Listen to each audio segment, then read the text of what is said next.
Okay, well, we are still waiting on a few more, but I think that in the essence of time, we will get started and hopefully they can just catch up.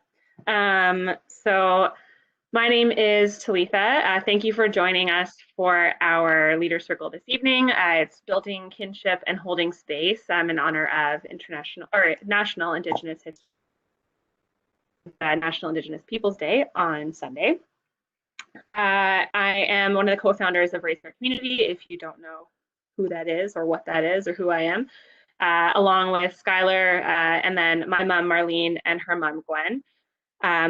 We host monthly events and kind of shape them around what's going on either in the world or if there's something that we should be honoring, try to be as inclusive, diverse, support our community as possible. So again, this month it's for National Indigenous History Month, and we are super honored to have our panelists and our presenter here this evening.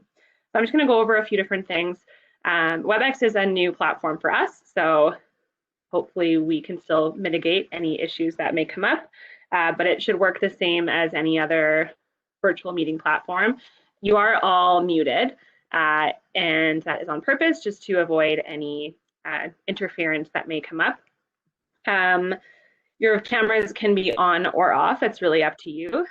And there's a few different options at the top to how to view. So if you want to see in speaker view or grid view, if you want to see everybody. And we are recording the session, so just so you are aware. And when the time comes for questions, we ask that, and you can put them in at any time, but that you either just type your name in the chat if you'd like to say your question out loud, if you're better at articulating it that way, or if you would like to type it out, you can just type it in there. And then when it comes time for questions at the very end, we will go kind of in order that way. For the agenda this evening, we will have a presentation, a presentation from our keynote, I like to call it, from Angela Roque. So that'll be about a half an hour or so, and then we'll go into our panel questions with Melissa, and we'll have time for a Q&A at the very end. So if you have questions about Angela's presentation, please keep them just for the end, just so we can have all the questions at that time. I think that's everything for me. What our last thing is that for this event and for the month of June, we are collecting donations to support All Nations Hope Network. So the proceeds from this event will go all to All Nations Hope. And then we also have a support option on our shop page, and 100% of whatever you decide to donate goes entirely to All Nations Hope. With if you have over a $20 donation, you'll also get a charitable tax receipt. So I think that's everything. I'm going to pass it off to Skylar to do some introductions. And yeah, I hope you enjoy the evening.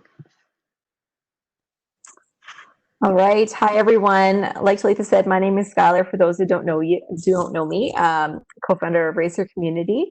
So for those of you who don't know much about RHC Community, and I think most of you do, but for those that don't, it is a intergenerational for impact movement that Talitha and I started with our moms, like she said. And we're all about, in a nutshell, about women supporting women to become leaders in our community. And what annual membership that we have created. Right now, we have just over, I think, 75 members right now. We launched in October of 2019, so we've been around for about 9 months, and super proud of the group that we have compiled today. We have so many amazing members from all walks of life, and what we really do and what we really encourage is women from all backgrounds, career levels, ages, industries, and we welcome them into this inclusive group of women who support each other and just help each other reach their potential in whatever industry or whatever path that looks like. And so we provide our members with an online member space where we have a variety of professional and personal development resources. We also provide different experiences like this one you hear today, monthly events where we showcase and highlight our members and let them actually use and build and experience and practice their leadership skills. So that our and other attendees is empowered and learn how to do the same. And lastly, we have we ideally have 2 conferences a year. This year it's a little bit different because of COVID, but we're working on something in the works virtually coming soon. But we have 2 conferences a year where we really encourage our members and non-members to get to know people who they wouldn't necessarily meet in their everyday circles, and meet with other like-minded women and men who are all about supporting and advocating for women and their advancement. So that's what we're about in a nutshell. For every 10 memberships that we sell, 1 is donated to a woman who can't afford it. So we have partnerships with the YWCA, Dress for Success. We're working on one with U of R to provide memberships to women who really want to be leaders and learn how to do it, but just don't necessarily have the means. And if that's you, or you're interested, or you know someone who could really benefit from it, we have a about yourself and apply if you're interested.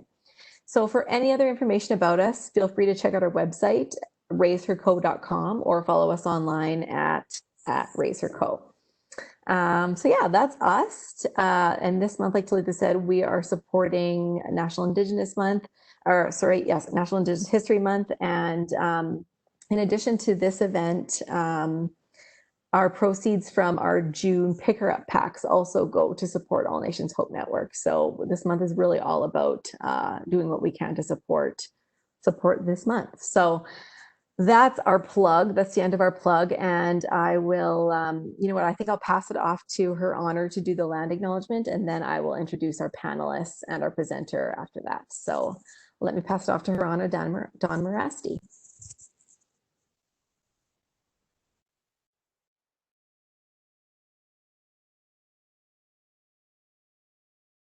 Good evening. Can you hear me? Good evening, everybody. We are gathered this evening in Treaty 4 territory and homeland of the Métis. We are meeting to listen to some stories and to share our experiences. We ask for help from the grandmothers, the Kokoms, to help us to listen to each other with open minds and hearts. Egose ninanaskuman. Thank you.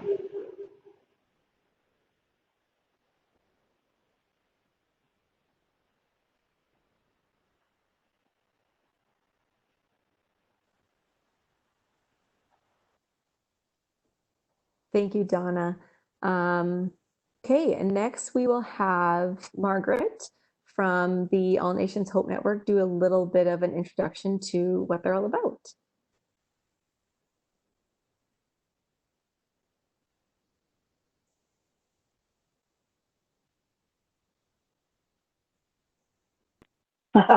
Looking for the unmute button.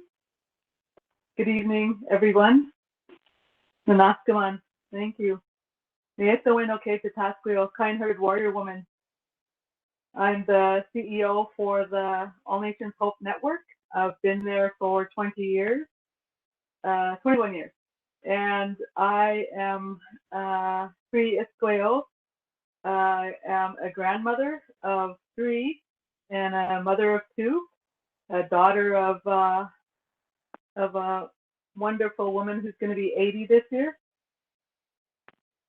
Celebrating life as we know it today, and looking at the opportunities we have as women to be able to practice Lakota and kinship. I understand that teaching. I live that teaching. I have only picked up the ways of Indigenous people as a Cree woman in the past 15 years.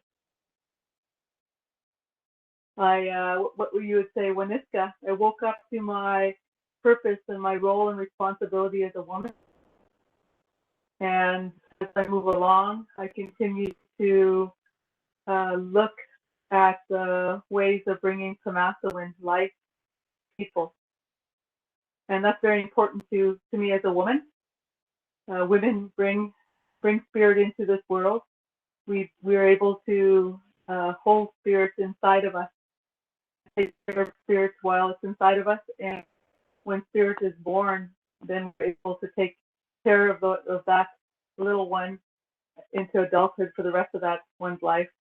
I tease researchers who, they work all of their life in, getting educated and getting to a place where they're, comfortable in their careers and their research, and then they begin to have their little ones. And I tease them and tell them, now you have a research project for life. So, those are things I think about as a woman. As the CEO for the All Nations Hope Network, it's, it's a big responsibility for me. I've held that position for 21 years. The organization, the network in Saskatchewan, has really grown over the years and has gone on its own journey of healing and wellness as we look for solutions for Indigenous people that are walking through our doors. We mentally, emotionally, physically, and spiritually.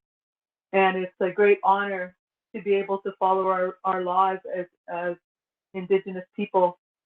And one of those laws is Wakotawin that I talked about, kinship. And so as the people are walking through of our organization, we want our ancestors tell us the stories of our creation as the people of the land here on Canada. And that those ways, those teachings are embedded in us. And so every spirit that walks through the door, what we're told is that the spirit that lives in them lives in us, lives in our Creator. And, being part of our creation and that story is so important to honor the people walking through the doors in the outreach. So we have the place of hope, which is our outreach center in the city of Regina. Our main office is in Fort Capel on Treaty 4 land. And, the place of hope, it grew out of the fire. And we never asked for an outreach center in the city of Regina. The way we began and the way the people walked through our doors asking for help was very humbling to us. And so we just continued on providing that care, treatment, and support of the people that are walking through our doors. And so even tonight, as I speak, I hope I'm feeding you mentally, emotionally, physically, and spiritually. And that you understand that the ways of Indigenous people really focus around the healing and the wellness that has to happen now within our generations to come. We don't only think about our own generations and the generations that are the next generations, we think about the generations to come. We focus very forward and know that the work that we do is for come, that we're really leaving footsteps for them to follow. And we're also taught that as we move, that those footsteps will be even bigger footsteps as our daughters and our granddaughters continue to walk in them. And so that's important to us as Indigenous people, that we leave good things for those to come. A legacy of what we wanted to achieve while we were here. What was our purpose? Women who are, come as adolescents, as adults, as elders. So we have terminologies for them. Kitayak is old people to us, and that's the ones that hold the ceremonies and the stories and things and hold us as we move on, right? And even when they leave here, we have our ancestors that are standing behind us and holding us up and helping us through our day-to-day work that we have to do while we're here on this land. And so the work of All Nations Hope, we're a network in Saskatchewan. We do research is a big part of our work that we accomplish through All Nations Hope, not only our own research, but research with partners in Regina, research with partners in Saskatchewan, research with partners in Canada, even involved in international research with other Indigenous people of the land. So a big piece of work that we say brings Samathawan, brings life to the people, right? And so we're researching ourselves to life. the networking that we do in the province and in Canada and across the land is important to us. We want best practices here for the people. We want to, if there was a program or a project that worked somewhere else, so that we would bring it here and look at how we could look at how to help them in their journeys of healing and wellness. So network is important.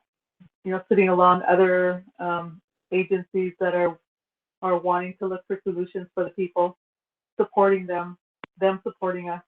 So we have a lot of good partnerships, and we do a lot of networking, and have been since the network incorporated or began to grow back in 1995, where it was a network. It was a program of the local AIDS organization called AIDS Regina, and currently today it's called AIDS Program South Saskatchewan, and we still work with them, and we still work with the same populations, and we still are looking for solutions for the people. So All Nations Hope's been around for a while. It's slowly grown. The spiritual foundation was put in place by the late Art Cashwater, who was from Paipot First Nation. He is the one who put ceremony into our work, and our understanding as we move along have involved many different teachers, knowledge keepers, linguists.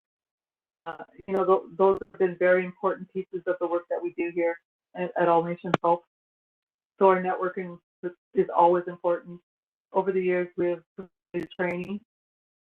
Some of the latest training programs that we have, we always have the HIV/AIDS, hepatitis workshops and training that happen, train the trainers.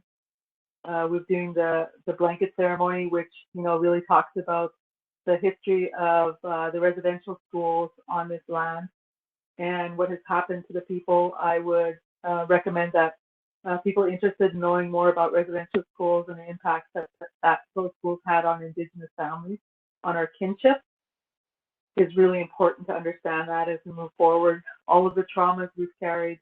I personally have had to deal with many traumas in my life around what is from residential schools, because both of my parents went, my grandparents went, and so we've got generations of traumas that we've had to deal with, that I've had to deal with, and go to ceremony and to heal from, so it doesn't get passed on to my children or my grandchildren. I don't want that. I want it to stop with me.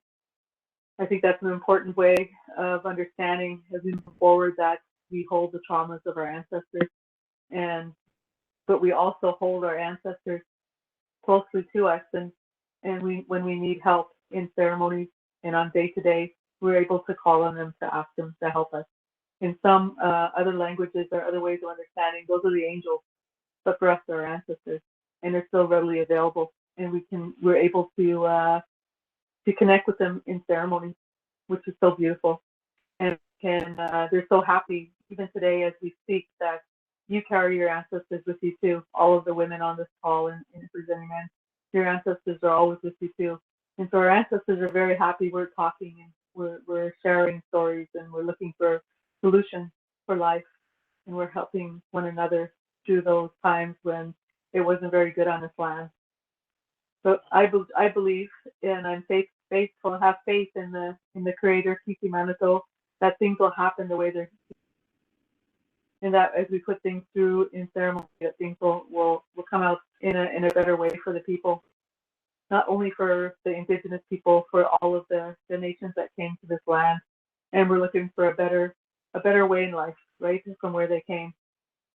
I believe that, and I know that as I move forward, I've had those relationships with built with allies of All Nations Hope who are non-Indigenous organizations, institutions, or systems, and talked about all of that. So I think that we have a good opportunity to build and to look for the future generations, what would come here. Our other opportunity, our place of hope, I talked a little bit about already. So if there's something that, if there's four things that are things that revolve around a human being at All Nations Hope, I talked about the the research, the networking, the place of hope, the outreach, and the training. And so our ways of knowledge involve a lot of ceremony. Our training involves a lot of ceremony. We have a sweat lodge for men and for women on a monthly basis in the spring here, just before summer comes. The weather's a little bit funny, but we're working on that. We're also have monthly moon ceremonies and the women to be involved in. We have opportunities for more learnings around our traditional teaching and understanding. We talk about our languages, and we've had people come in and teach our languages, create stories, and we're really bringing back to life our ways of as Indigenous people, the languages, the stories, the ceremonies. In looking at even the Indigenous laws, and one of them being kinship. And I love the whole concept of holding space, because we hold space for our loved ones every day. Every day we're holding space for loved ones who are so traumatized, so in their own lives that they might never ever come back out of that. They might die that way, and that's okay, because we believe in two ceremonies that you'll never get out of. The first ceremony is when you're born, and the second ceremony is when you leave. Those are two ceremonies that are forever going to be part of everyone's lives, and how we can make that so beautiful, right? And so at the Place of Hope, we believe that we give people opportunity. And what is opportunity? Well, opportunity could be being able to access clean needles, or not being able to access needles for exchange, right? So that these diseases of HIV, any bloodborne pathogen isn't passed through with the needles, using needles together. That's just one example. So we hold space. We make sure that they have safe places to come every day, where they're greeted with a hello, good morning, good afternoon, and looked at in the eye and acknowledged. And we greet their spirit. We have the medicines at our outreach office, the Place of Hope. They're smudged every day. They're given medicine to drink because of COVID. We have medicine that we have been directed by our medicine people to make. And it's an immune booster tea that we give them a drink of that every day. And the staff that work in the outreach, they say, some of the people walk in and they're like, "Where's my tea? I want to drink my tea today." So those are other things that we acknowledge as Indigenous people, that our medicines are coming and that they're ready for us to pick up and to be able to teach the people and offer them to the people. So I'm a traditional medicine practitioner, and I have made a commitment, a lifelong commitment, to protect the medicine, to have a relationship with the medicine, and to help the people have access to medicine now in our urban settings, or in any setting, rural or urban. So that's a little bit about All Nations Hope. We have a website, at allnationshope.ca. You can access more information. You can become a member. You can support us further. We're open to the days of COVID. We're doing our training, our networking different now. We've got different communication apps. We've had to look at different ways. For me, as a woman, a kokum, a grandmother, I am able to spend more time with my grandchildren now, and with my children, my adult children, and with my mom.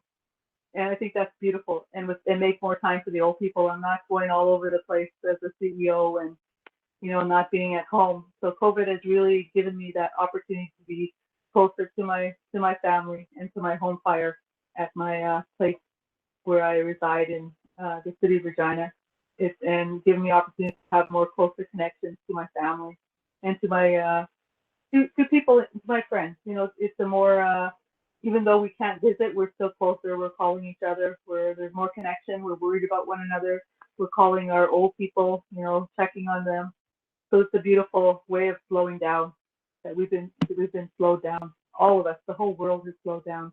I believe the Mother Earth has been given an opportunity to heal, from all of the poisons that get put onto her every day when we were fast-paced traveling and flying and doing whatever, So those are the things I think about. But I want to thank the group here for acknowledging All Nations Hope Network.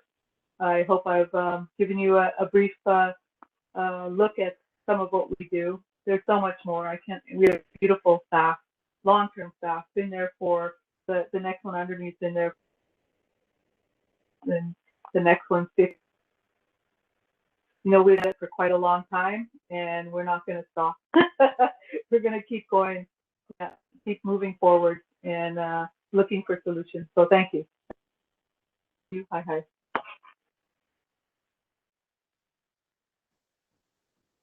Thank you so much, Margaret. That was amazing. Okay, so next I'm going to introduce our presenter for the evening, Angela Roque. She is a consultant from Praxis Consulting, and she's going to be presenting on violence against Indigenous women and the importance of National Indigenous History Month. So just a quick introduction on Angela. Angela is from the Cote First Nation. She was raised by her grandparents and her dad. Despite her grandparents' negative experience in residential school, they pushed her to complete her studies, taught her how to work, and how to never stop improving her life. This helped her when she moved to Regina and left there in 2004 to find a job. However, instead of working, she continued her studies, and in 2009, she completed her bachelor's degree in administration. She then decided to explore Canada and worked in 2 other provinces supporting senior leaders in various organizations from an Indigenous perspective. She believes the experience of living on and off the reserve gave her success in both her personal and professional life and helped her overcome many challenges. Angela continues to have a strong connection to her home and today has 3 girls, 2 boys, 2 granddaughters, and a grandson, and she currently lives in Regina with her partner and his son. So without further ado, I will pass it off to Angela to get started.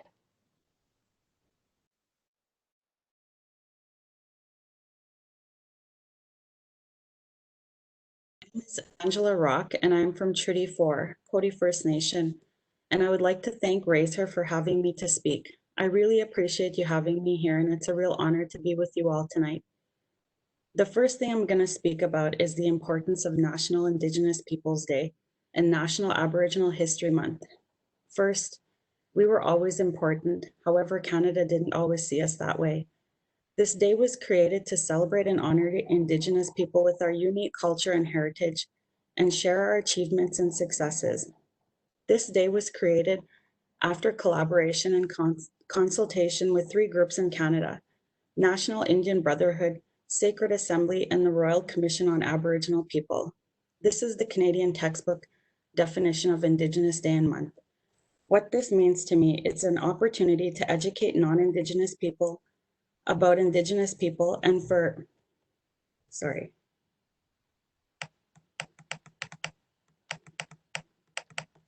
non-Indigenous people to seek knowledge and to help prevent discrimination and racism, especially against Indigenous women. We have an opportunity to share our culture, achievements, and successes, and it's also an opportunity to portray positive perceptions of Indigenous people, something that is so needed. From the beginning of the treaties, we were treated as savages and not valued because we didn't live like the settlers and the colonizers, but this was not the case. We are extremely valuable, we contribute to the economy, and we learn and grow just like everybody else. The negative perception and stereotypes have led to discrimination and racism, so having an opportunity to share my history is great. I personally appreciate this celebration because it gives me a feeling of pride. I want to pass that on to my children. We lost a lot during colonization and the residential school era, and I think honoring us with a day and a month to celebrate our lives and being proud of our achievements is a good thing. Unfortunately, there is negative perceptions about Indigenous Month. Some non-Indigenous Canadians don't appreciate it, and they wonder why it's Indigenous Month and Indigenous Day. To the ones who don't appreciate the celebration, it exists because we are an important part of Canada. Canada celebrates National Indigenous Peoples Day and dedicated this month to Indigenous people so we may learn and share knowledge about Indigenous people and create a more respectful relationship. As Indigenous people, we have always sat back, being marginalized, and wondering when society as a whole will turn to us in Anishinaabe Bay for our wisdom and guidance, and they are finally doing it. Not entirely, but they're working on it, and celebrating Indigenous people is one way. I want to share a story and give some knowledge. Sorry, I'm having trouble with my mouse.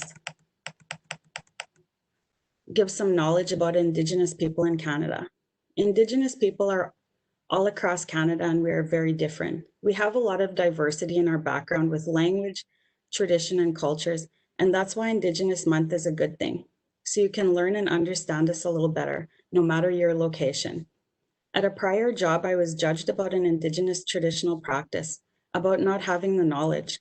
I was one of the only 2 Indigenous people in the office, and I told a non-Indigenous coworker that that particular practice isn't from my background.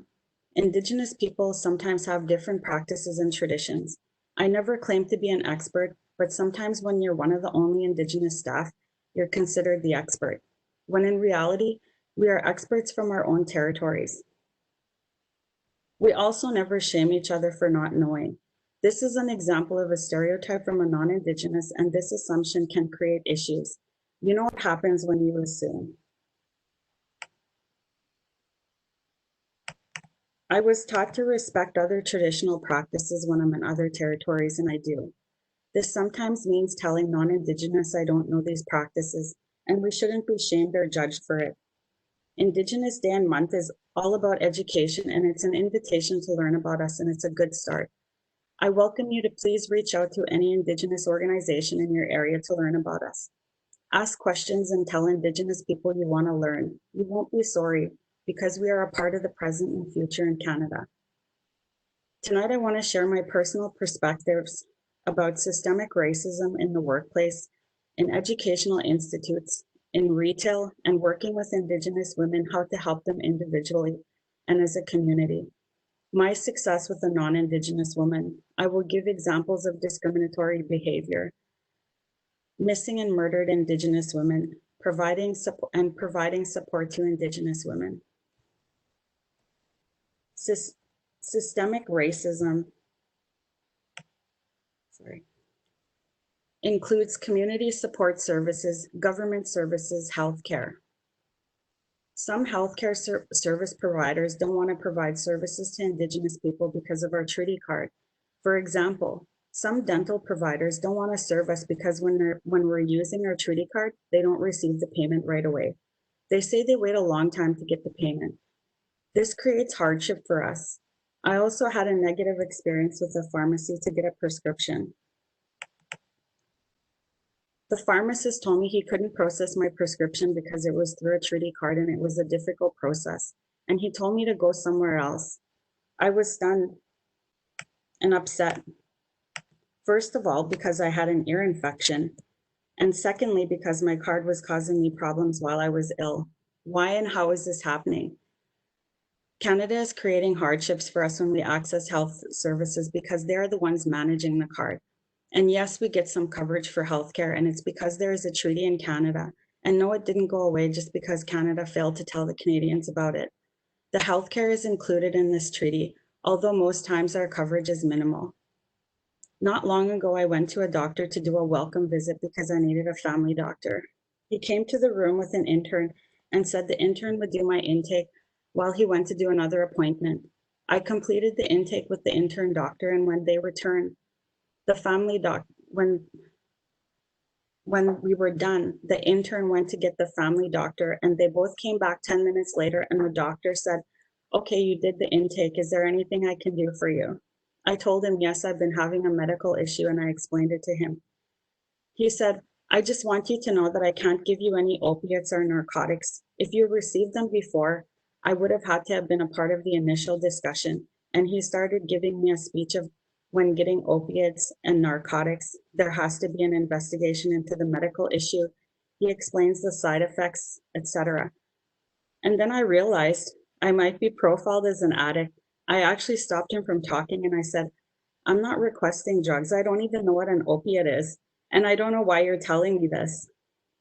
He said, "Oh, I tell everyone this on their first visit." And I responded, "I certainly hope so, because this is very new to me. No doctor has ever said those things to me. And I'm not requesting drugs, so I don't know why I would need a warning or a speech." And I recalled in that moment that when I was asked if I have a history of family and mental health and addictions, it's not only in my background, it's in my immediate family. And I was very honest with this information, which I should have been. I was never in my entire life given a speech like that. I never felt so much shame about going to the doctor in that moment, not only about my background, but about being honest. The worst part of the appointment was he would not see me about my medical issue. I had to reschedule for 2 weeks for my actual illness after being insulted. It turns out I have a medical condition that can be treated without opiates and narcotics that I wasn't asking for. My final systemic racism experience was, unfortunately, with our local police department in our town right beside my reserve.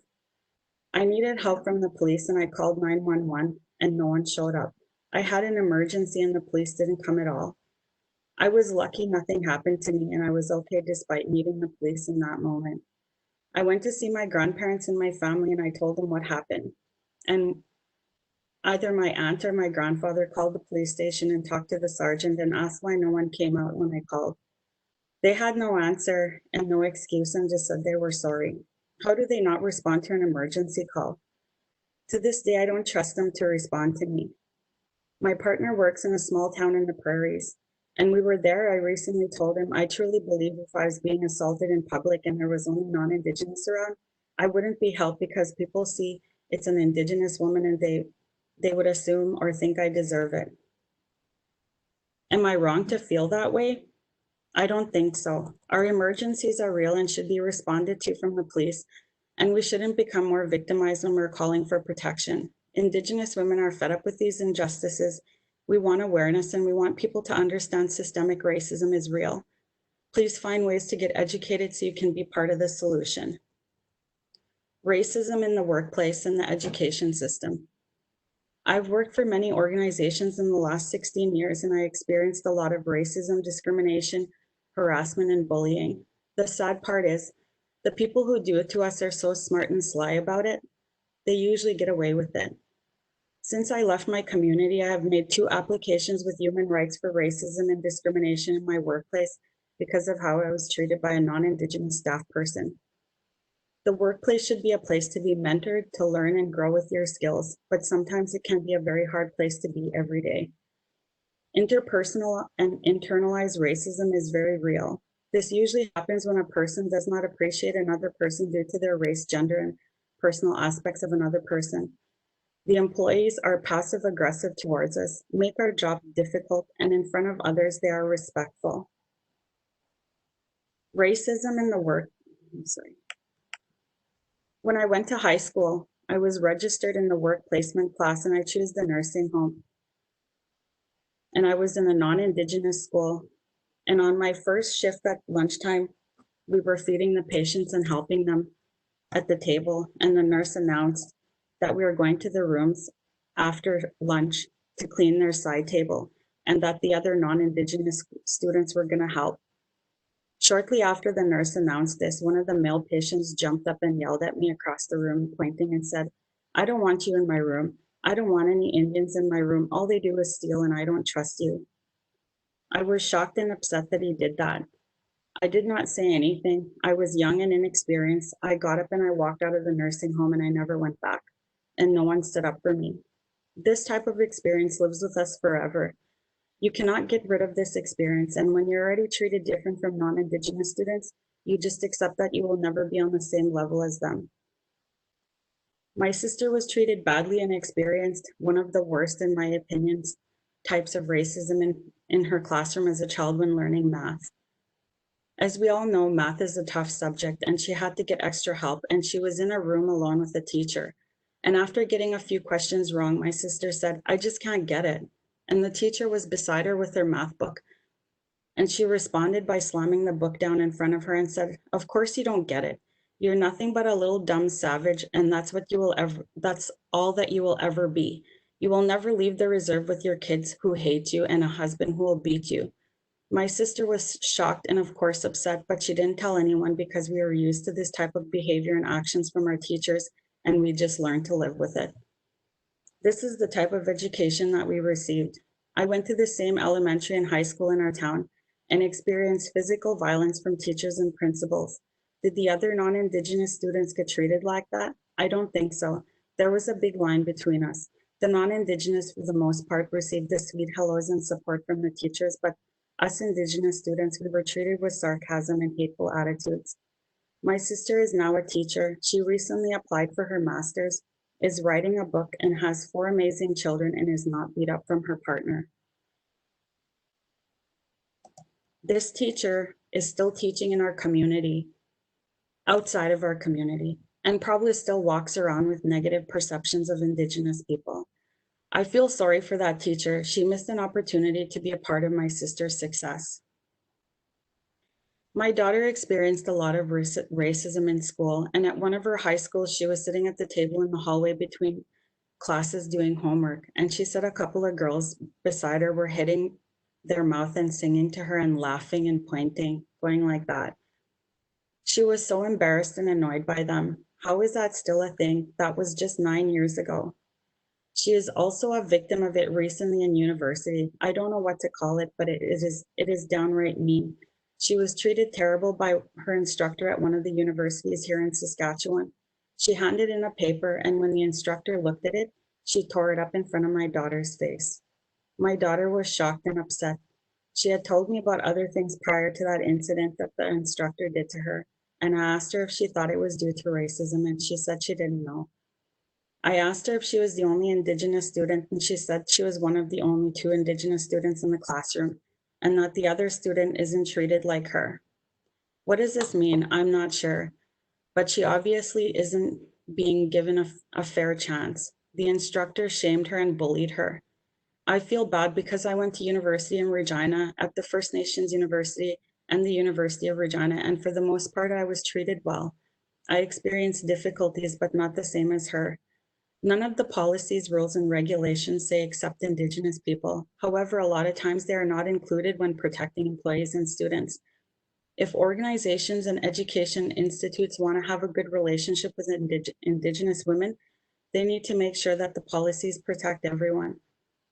I want to speak about smudging in some organizations. A lot of non-Indigenous ask why we smudge in organizations, because others are not sharing prayers. There was an objective and a well thought out plan to get the Indigenous out of us in residential school, a plan to take out our existence. The non-Indigenous who allow it are saying, okay, I want to be respectful. And they let us bless the meeting in our way. They recognize it was taken from us and they know that it's one of our strengths, so they allow this. If you're truly offended by it, tell your employer, and I'm sure the Indigenous staff person in workplace will be understanding and respect your decision to not participate. After all, if we want to build a respectful and open relationship, shouldn't we communicate and be open to feedback on both sides? I hope so. Racism in retail. Walking around in the stores as an Indigenous person is a different experience. Many times we are followed around and profiled as thieves in the store. I told my partner Gerard when we moved to the prairies, you will get followed around in the stores for sure in Saskatchewan. We were only in the prairies for 2 months and we got followed around at a major drugstore. We just left the beauty bar area and we went to the bathroom supplies, and suddenly the security guard was following us around in the aisle, and Gerard was looking back saying, what's wrong? And I kind of started laughing because she confirmed what I told him. And I almost went up to her and asked her why she chose to follow us. How were we selected? I have no idea. Unfortunately, I had a negative experience from a taxi cab driver, and I know there's a lot of stories online.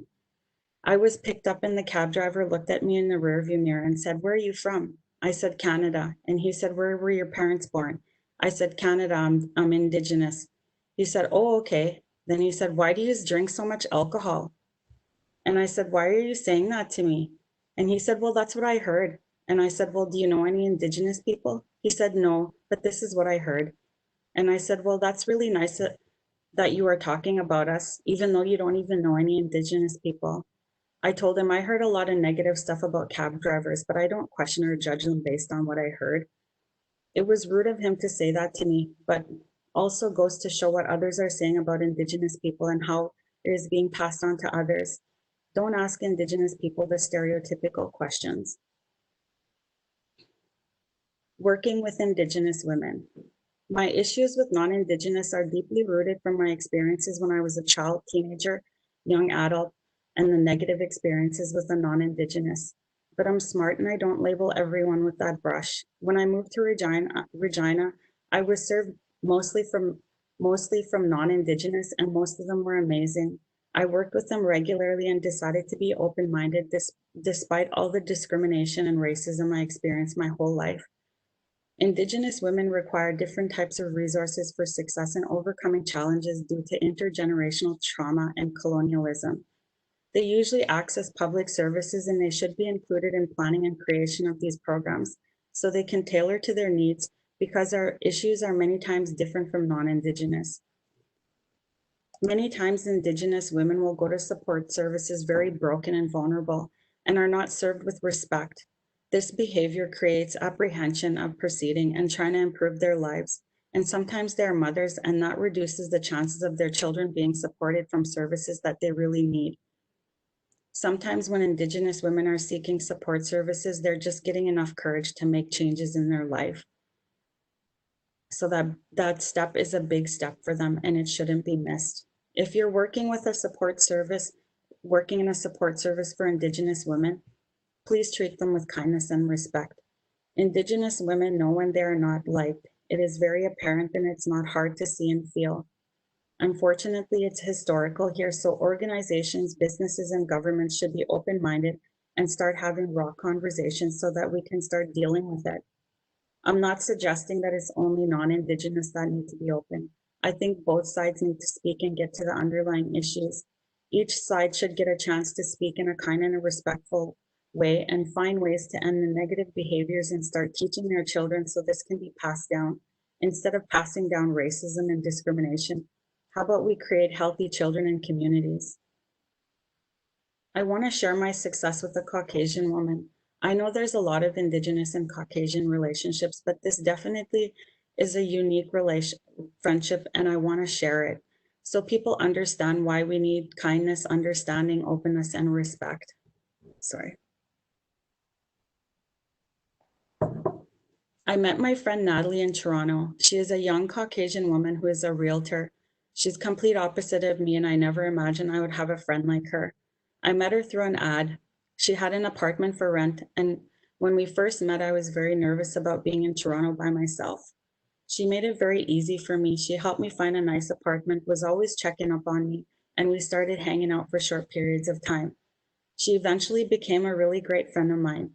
She obviously was very open-minded about learning about me, and I shared some of my story with her, and she shared her story as well. We had some stuff in common. However, the biggest part was we were respectful, kind, and open to learning more about each other. She introduced me to her mom. I would visit her in her home. She even took my son, who has special needs, to a movie, and sometimes I and my son would go out together. She really went out of her way to learn about me and support me while I was there. I can't thank her enough for all her support, respect, and sincerity. This is what it means to be open. This is what it means to open up and be respectful.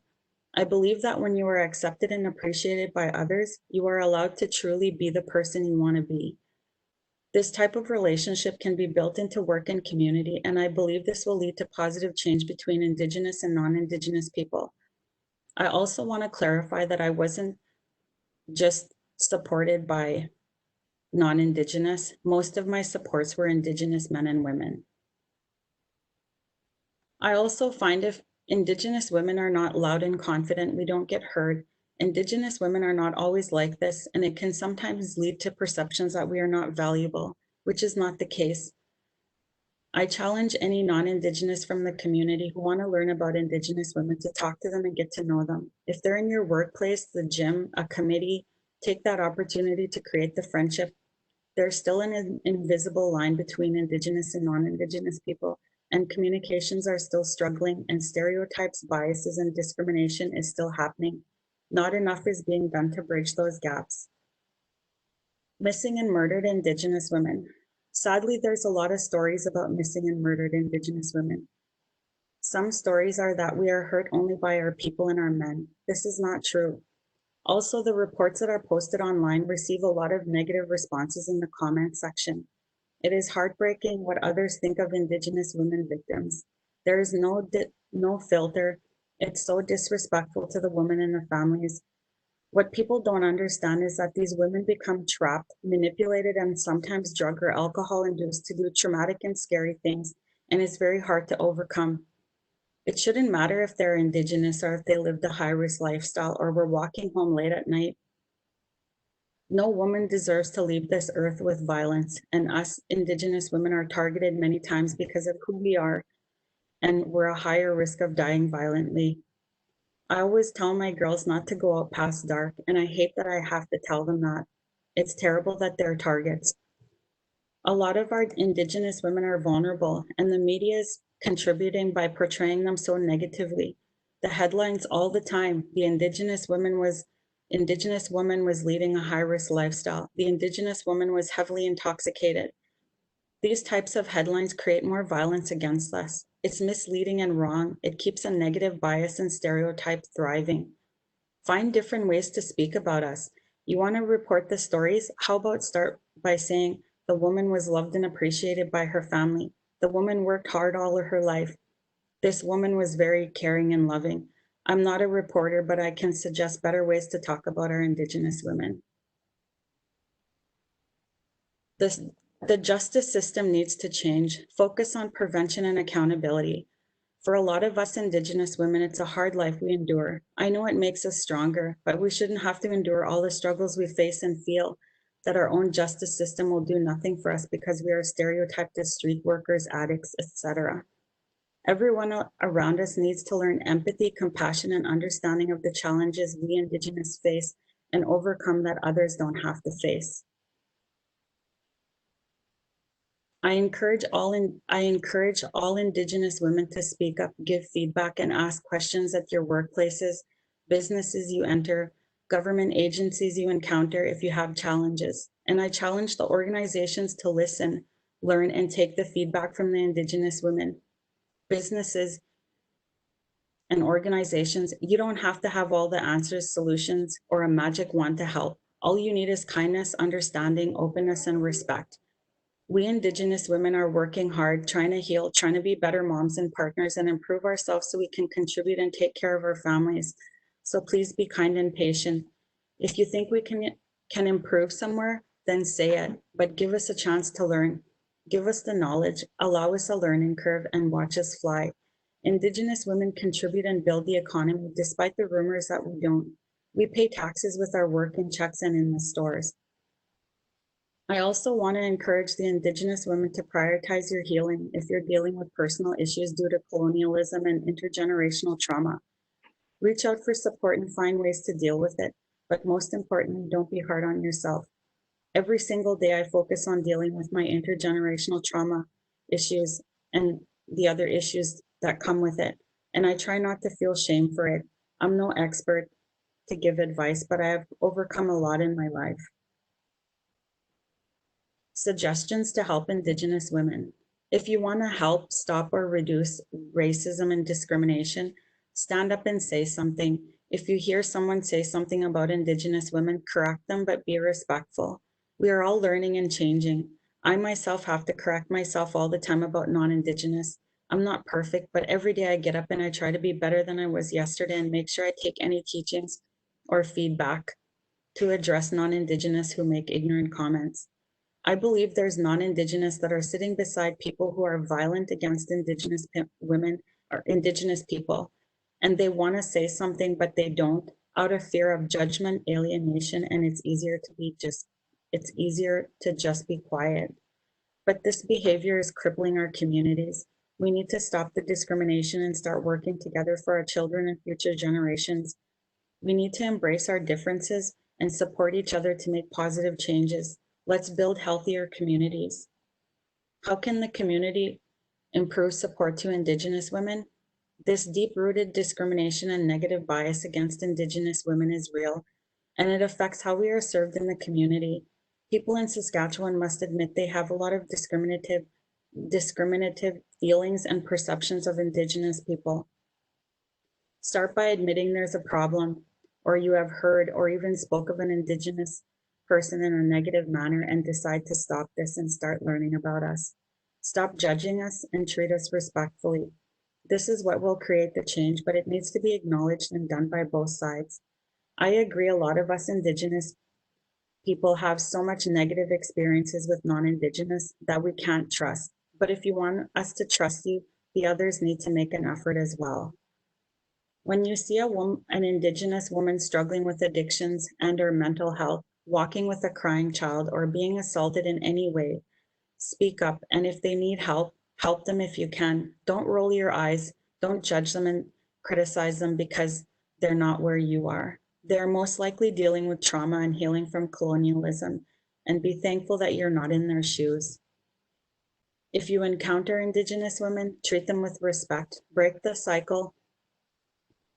I was asked by an older Saskatchewan Caucasian woman who is an acquaintance if my 5 kids were from the same man. I said yes. She asked my sister prior to asking me, and my sister asked her, "Why would you ask that of my sister? Do you think anyone would ask your daughter, who is Caucasian, if her 5 kids were from the same man? Probably not." This type of question creates a barrier for healthy relationships and friendships. I don't know why she asked me that. I know for a fact we are not the only race that has kids with different men, and even if women do, who cares? What business is it of anyone else? It's no one's business. I'd suggest you don't ask Indigenous women these questions. I would like to leave you with a saying to think about going forward. If you're not part of the solution, you're part of the problem. I'm very proud to be a Anishinaabe, and I appreciate you listening to me today. To end, I want to thank my supporters, my family and friends in the community, Shauna Ironstar, Melanie Cody, Jackie Thompson, Claudia Quaros, my family back home for sharing information with me, such as my wonderful aunt, Ronnie Severite, my uncle, Dallas Cody and Crystal Kashane, my cousins, Barb, my auntie, my ancestors, and finally my immediate family, Shyla, Delilah, Chelsea, Austin, Elijah, and my best friend Gerard. They all give me courage to speak today. Miigwech.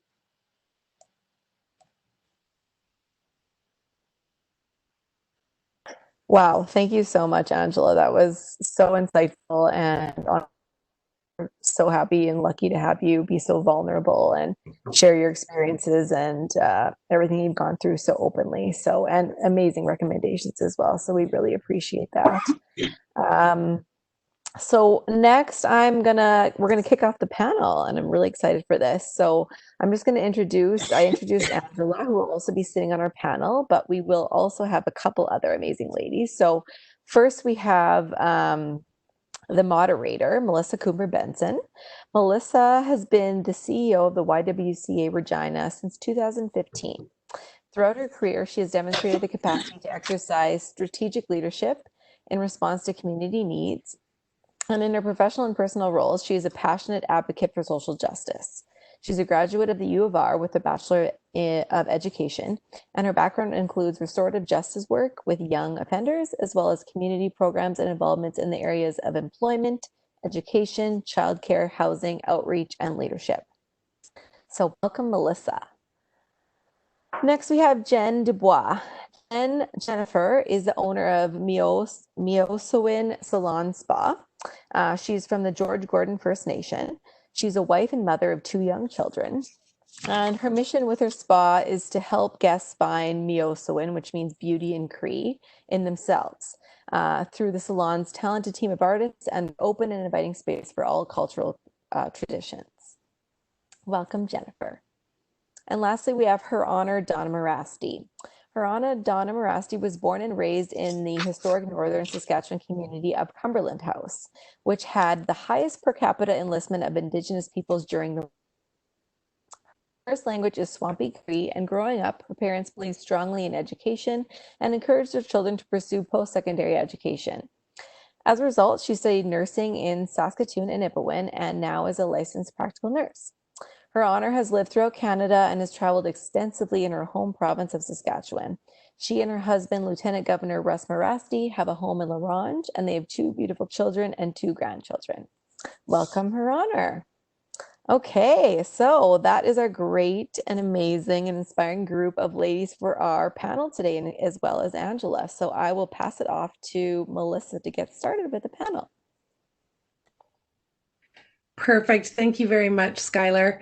I just wanted to start by saying how much of an honor it is to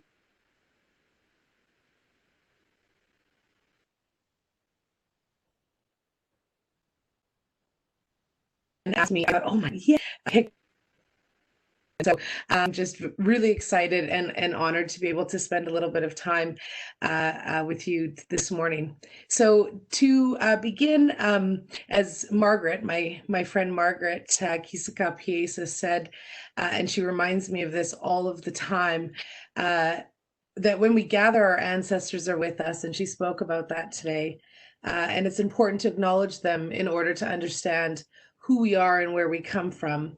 She tells me all the time that this is how we make connections, how we're held up, and how our ancestors help guide change. And I think that's really an underlying piece of this question, so or of this conversation, I should say. So I wanted to start off with the question around if you could tell us a little bit about where you're from, who are your ancestors, so that we can introduce our ancestors to one another to help us lift up as we have some really sometimes hard but great conversations.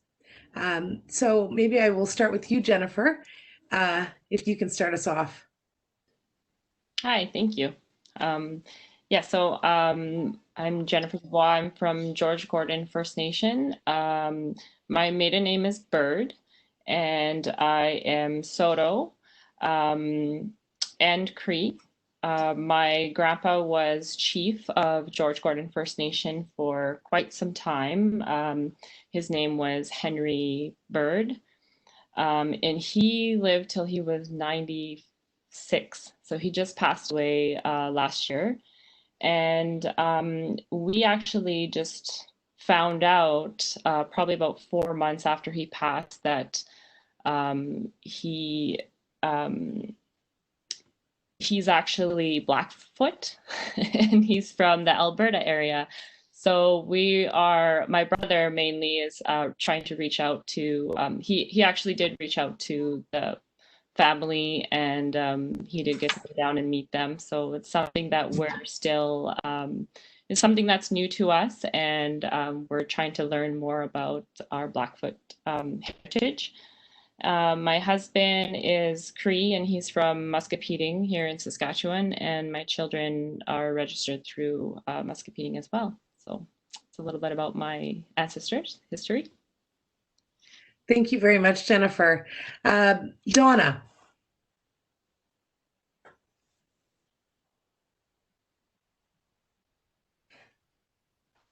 This will be the favorite game of who can unmute the fastest. Yes. Okay. Can you hear me? Yes. Okay.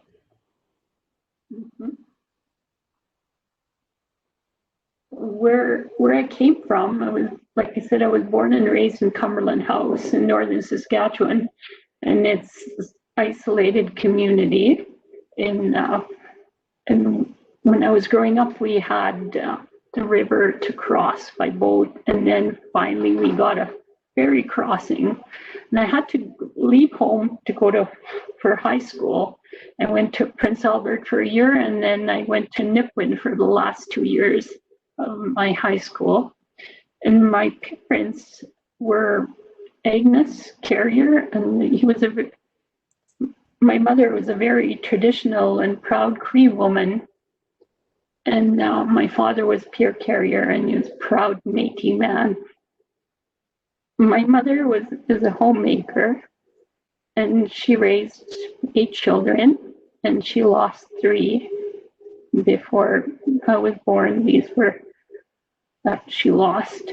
And my father was a hunter and fisherman and trapper, And he was a World War II vet.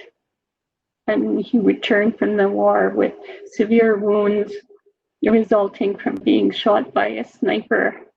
And that's what he was too, he was a sniper. He suffered constant pain for the rest of his life. He passed away when he was 63, so he wasn't with us very long.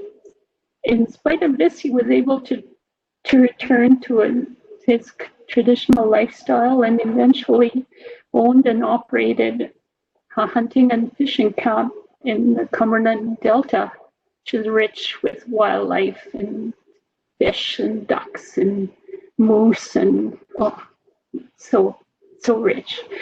My mother tanned her own moose hides, and she kept a large garden, and she canned as many of her vegetables or as many things as she could. Because I think we had canned moose too as growing up. She harvested the wild berries. She canned those. And that's it. And do I go on? Or no, that's great. Thank you very much, Donna. Yeah, that was very good. Very interesting. Angela, you have a serious story to follow there, I think, after if there's canned moose in your family, I'd like to know about it. I don't think so. I'm from Cody, and my families are the Whitehawks and the Severites. And the Severite family, my grandparents are Christians. My grandmother is a Reverend for United Church of Canada, and she's retired. And actually, she just celebrated her 91st birthday last weekend, but I couldn't make it. I'll probably visit her soon though. And we lost my grandpa some years back, but they were very hard workers. They both went to residential school. We had big farms. We always had cows, pigs, chickens, and gardens. And I guess I should say my mother passed away when I was 5. So I was raised with my dad, my grandparents, and my aunts and uncles. And let me tell you, I have the biggest family. My dad, he has 10 brothers and sisters. And my mother has 14 brothers and sisters. So I was very fortunate that my family was there. And so that's my dad's side, and my mom's family, they're very traditional and very cultural. And yeah, they're an amazing family too. The biggest thing I could say about all of them is they're hard workers. We still have a lot of our language in our family, but we're losing it because we don't speak it all the time. So I've been trying to speak it more. I called one of my aunts like a few months back, and I was asking her like, how do I say this? How do I say that? And she couldn't remember any of it. And I felt so bad. And yeah, so I'm from that area. My partner is from north of Sudbury. It's about 45 minutes of Sudbury, Ontario. He's Ojibwe from there, from a reserve called Wanapate First Nation. And yeah, that's my background. Thank you very much, Angela. I am a settler here in Regina, born and raised in Regina. And my family comes from the south of Saskatchewan, mostly in the Redvers and Estevan area, where they were farmers. And my last name is hyphenated, which is very common now. But when I was a kid, it was not common, let me tell you. And my name was hyphenated because when I was born, my mom and dad both wanted my name hyphenated, but you couldn't do that at that time. You couldn't take your mother's maiden name and you couldn't hyphenate it. So my dad had to go and change his name as well. So my dad has a maiden name as well, which I've always been extremely proud of for that. So my hyphenated name comes from a place I think that really speaks to who my ancestors were. My grand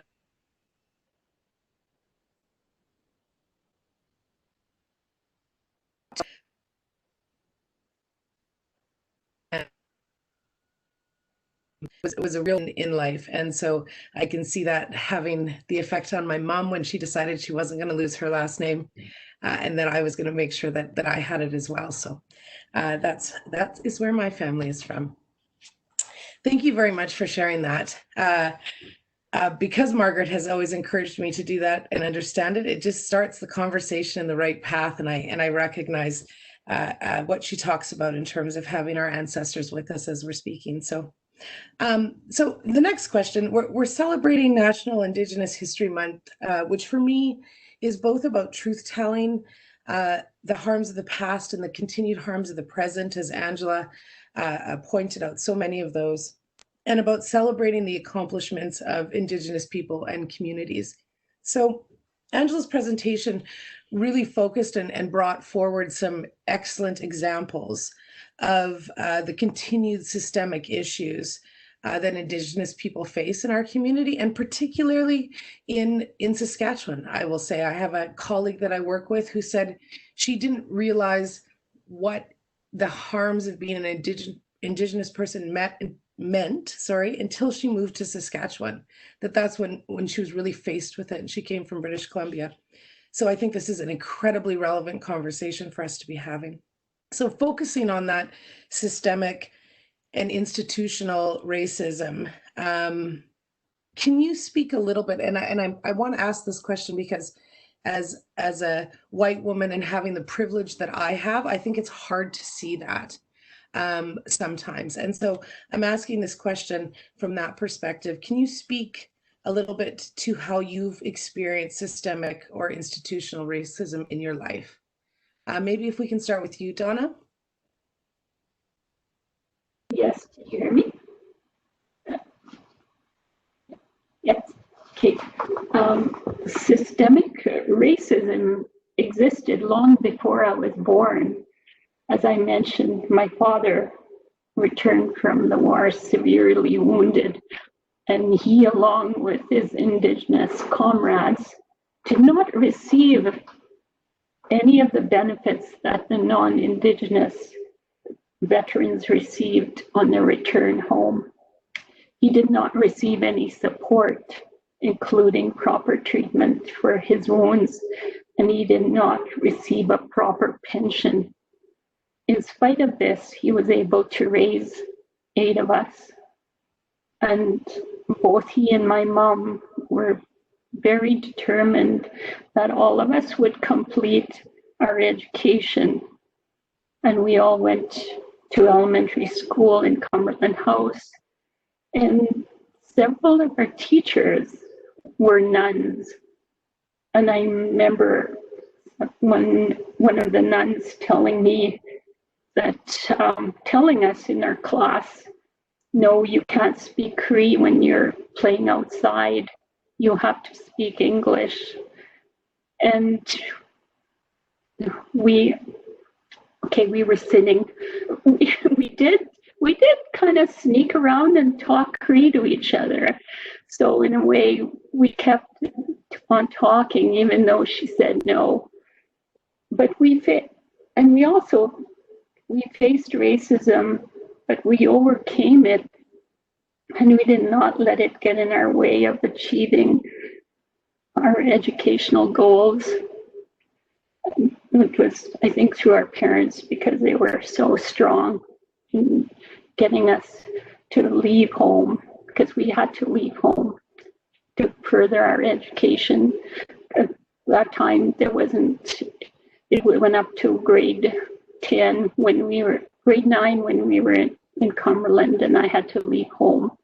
And I was the 7th one to leave home, and my little brother was still there. And he left home too right after me. But in our family, we have 2 teachers, a journeyman carpenter, and our oldest sister became a lab tech, and she also took further education later as an adult. And there's 2 of us that were LPNs, and one of our brothers became a miner, but he came back home and took over the hunting camps. And the oldest brother, he's the one that was asked to leave school. He was 14 years old by Mother Superior, but he was able to take up grading and go to school. And he became a public servant for the Saskatchewan government as an economical development officer, and worked in northern Saskatchewan with trappers and fishermen and telling them, you know, what they needed to do to get their operations going for fishing and trapping. So he contributed greatly to northern Saskatchewan, and he also has a pension, which is really, really important. And we learn to work hard and not to give up because of what our parents, because probably we saw what our father went through.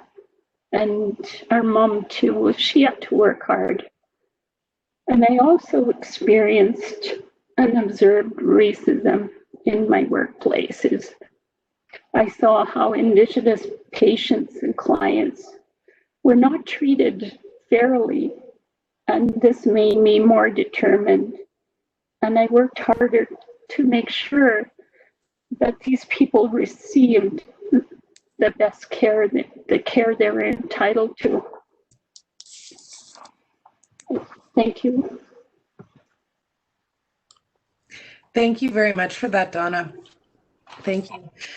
Angela, is there any other examples that you wanted to give? I know that there was so many that you pointed out during your presentation, but if there's anything else that stands out to you that you'd like to share. I do want to share one more. Mm-hmm. Thank you. Okay. So I have a daughter that has medical challenges. She needs medical care all the time, but because of, I guess, maybe intergenerational trauma, she has challenges with addictions as well. And because she has challenges with addictions, when she goes to the hospital, she doesn't get care. She gets pushed away all the time. She has to wait in the waiting areas all the time. She gets mad. She's upset. She doesn't want to stay there. And when she talks to the doctor, they think that she just wants to see them for her addiction. They don't treat her properly at all. She doesn't get even human behavior. They're very rude to her unless I'm there or somebody else is there with her. I think that the most reason why she's treated like that is because she's Indigenous, and she's an Indigenous addicted woman. I've talked to her before I spoke about this today. I wanted to share that, this is unacceptable, and no matter who you are, when you go to the hospital, you should be treated fairly, and they shouldn't look at the addictions. They shouldn't look at who you are. You should just care for the patient, but she gets no compassion. She gets no empathy, and it's a hard thing to watch. And I hope that changes soon, because her medical condition is deteriorating. So we need her to get help soon. I don't know if it's a systemic racism, but I feel like it is. In the last 12 years, I've spoken to a few people, like when I was ending a contract, I would say, oh, I'm looking for a job. And several non-Indigenous people have said to me, you should apply with the government because they're hiring all the Indigenous people. You'll get in right away. And it makes me angry because I've applied for many years and I never ever got a job with the government. And everybody says, oh, you're Indigenous, you'll get one. And I feel like that kind of creates like, people don't like us if they know that, that just creates more challenges for us, for people to not like us. I think that has to stop. And that's it. Thank you.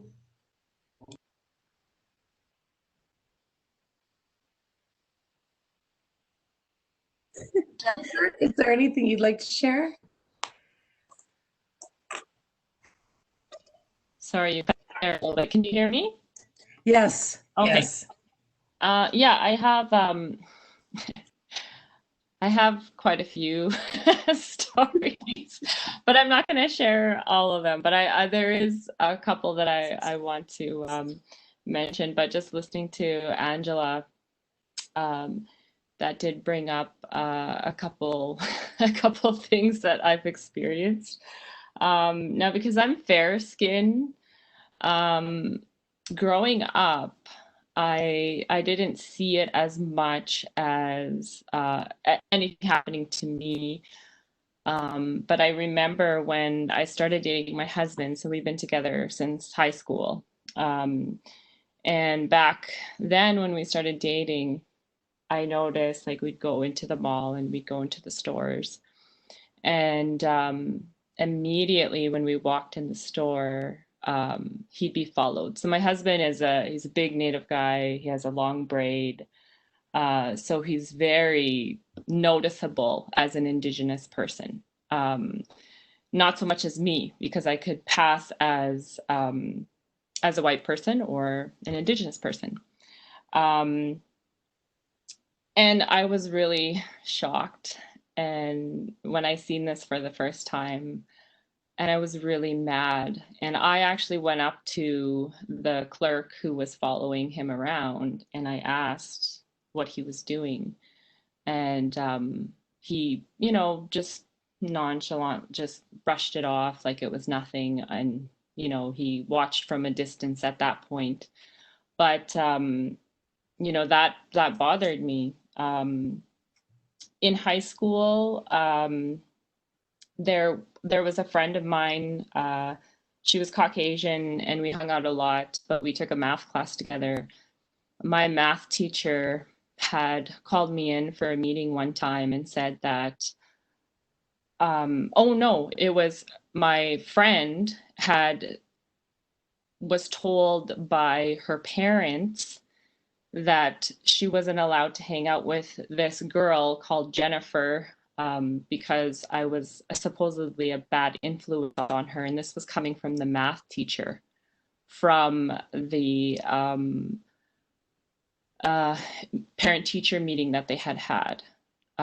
So I was really shocked by this when my friend told me this. So I actually went to the math teacher and I asked him, this is what, the parents had said, and why would you say this? And he lied, and he said, no, that's not what I said, and it was taken out of context. And I was like, well, so you're calling her parents a liar? And he said, no. And I was like, okay, well, I don't understand, because I have really good grades in your class.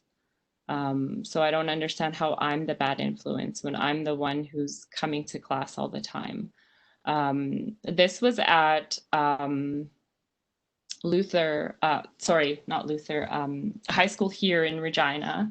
And I went there for 2 years, and majority of the students there were white. And there was just a handful, like a group of us that went to the school for the sports. And we just felt out of place. And my brother wasn't accepted on the basketball team, and he moved the following year to Miller High School. He ended up being the star player of the basketball team. There was a lot of racism there at that school that we experienced on a regular basis, and it was just because we were a group of First Nation kids, and we were just shunned upon, basically. I wanted to also just share a story about when I worked in a salon. It's part of why I started my business, because I was working, co-workers were great and everything, but what I noticed was when Indigenous clients would come into the salon, my co-workers would treat them differently than other clients. And when I would ask them, like, why are you rushing these appointments and getting them out of your, like, you treat them so differently? And their response basically is, or was at the time, well, you know, they don't know what to say. They're just like, oh, well, you're different. And I'm like, well, how am I different? Like, you know, I'm Indigenous, but because I'm working with you, or is it because of the color of my skin? So that would really upset me. And I could just see that, you know, my people, Indigenous people coming in for services, they're already, just by the color of their skin, they're not being treated as equal. They're not being treated the same. And why? They're paying for their service.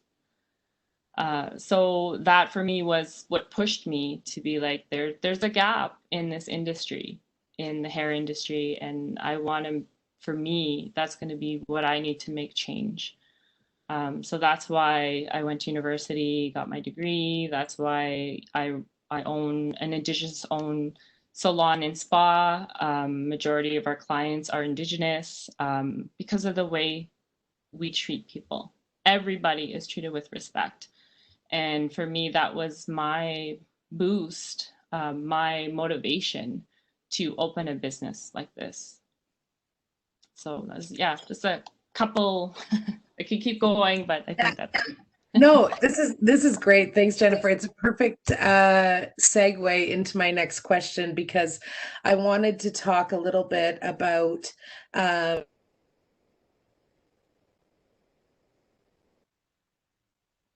racism and how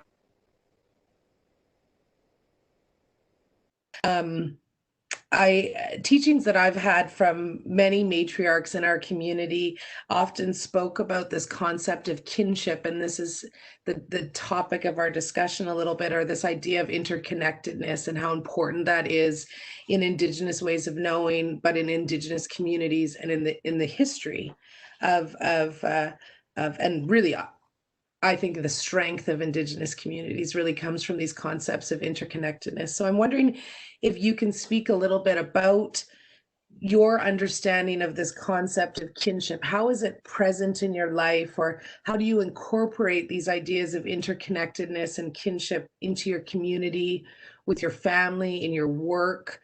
What are some examples of that for you? Maybe let's start with Donna. She's right on the side of my screen there. So we'll start with you, Donna.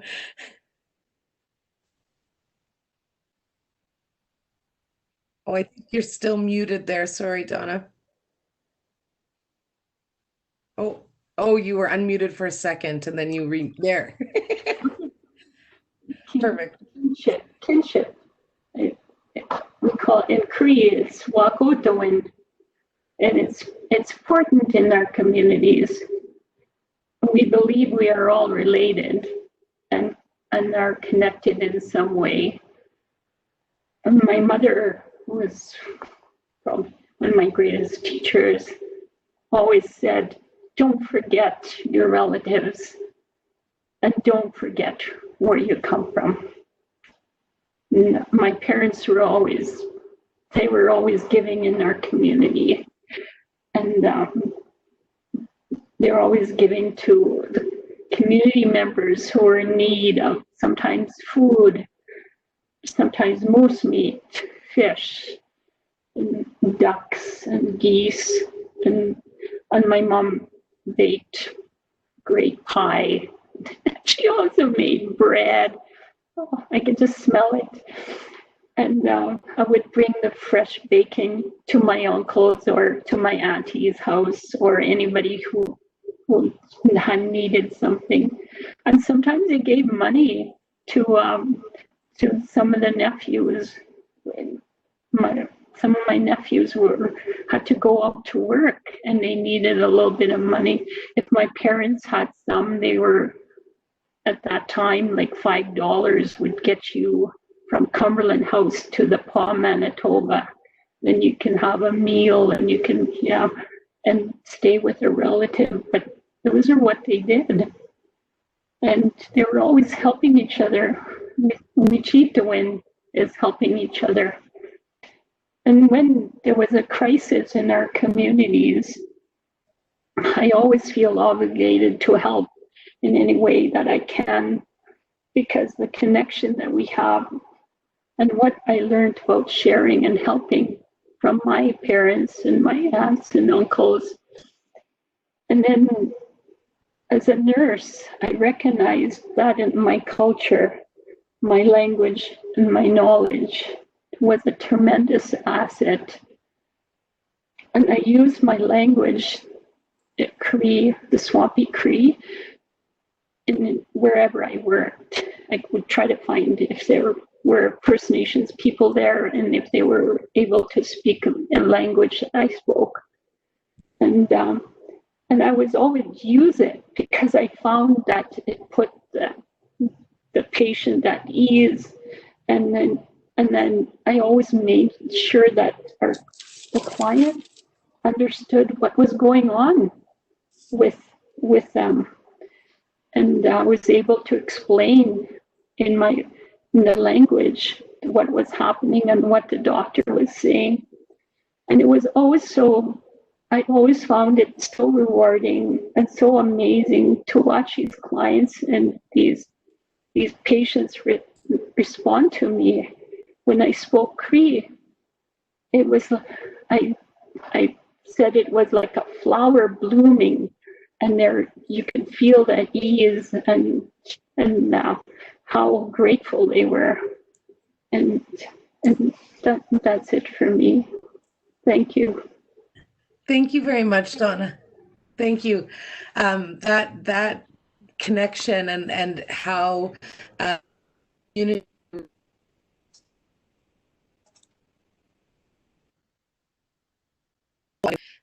is so worth celebrating on something like National Indigenous Peoples Day, because that certainly is something that our community could use, is the ideas of kinship.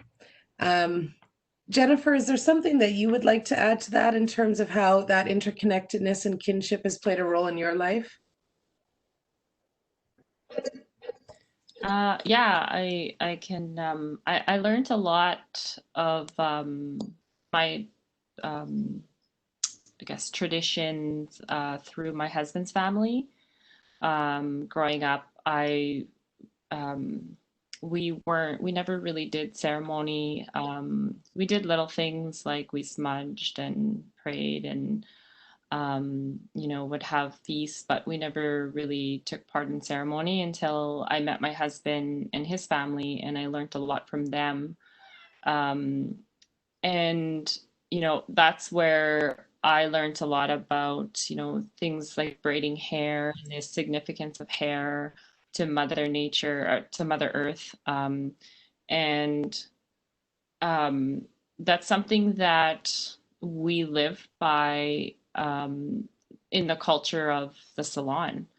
My staff, they're all Indigenous currently, but we were always willing to share our culture, and we're all different. We come from different areas, different tribes, so we all have different traditions, but we're willing to share that with others. And I've learned a lot through my clients as well, what they're brought up with,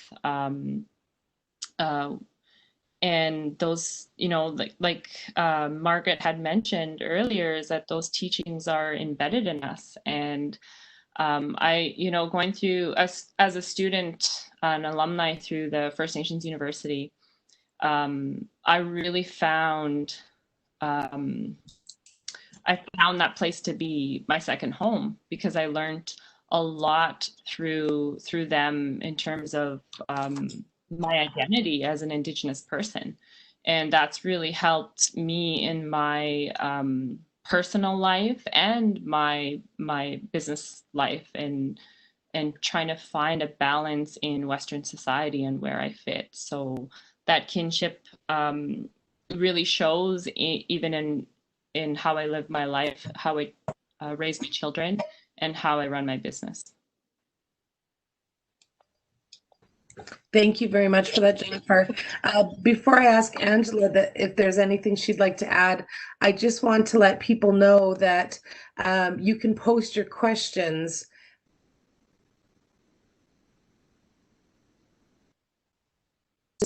of that. And also to let folks know that I definitely have one more question that I really want to ask. So given that, we may run over a little bit. So just a heads up on that. I'll skip a couple of mine, but there's one I really want to ask because I'm very interested to gain the.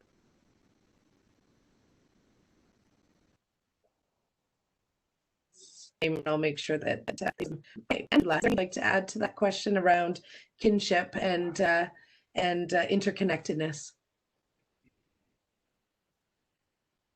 Absolutely. You know, when I left my reserve in 2004, I thought that I didn't need kinship. That's what I thought in my mind. I was like, no, I'll be fine without family. My grandpa was like really upset when I was leaving. He said, you know, you're going to go to the city and you're going to have a hard time. But I went anyways. And, you know, I couldn't do anything without referring back to my family, and it's still the same way. Every time I have a hard time, every time I'm going through a different growth or change, I always revert back to my family and their teachings, their love, the cultures, the traditions. And one of the biggest things I learned from my grandmother, she passed away now, my mom's mother. I just have my cuckoo left on my dad's side, but cuckoo was a residential school survivor and she was treated terribly. And you know, I was so angry about it.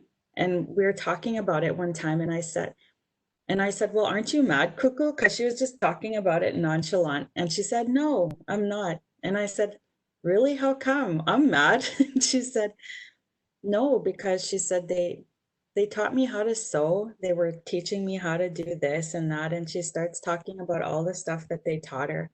And she couldn't be stuck on how they treated her. And, you know, I was so amazed by her. You know, here I was wanting to like cry and be mad about it. But, you know, she was so forgiving and so humbling. And my family are so kind. Like I always feel so blessed when I go home. Like everybody is so kind. I have family here in Regina.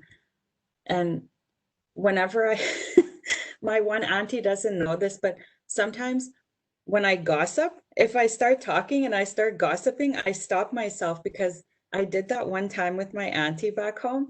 And she was like, don't go down that path, Angela. You're going down that path.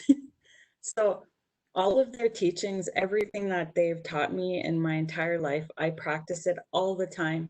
And I'm incorporating with my family as well, you know, and I take nothing but the best from my families. And, you know, even though there's negative, I can't be focused on that. And that's probably the biggest thing that helps me out through my entire life. And yeah, I just want to be able to keep that connection, and I never want to lose it. And for every single thing I do, I contact them. And I think that's really important. We need to feel loved. We need to have a place of belonging, and we need to have that foundation. And I believe I have that. That's it. Thank you. So for my last question, so that I can give space for other folks, which is ironic because this question is about giving space.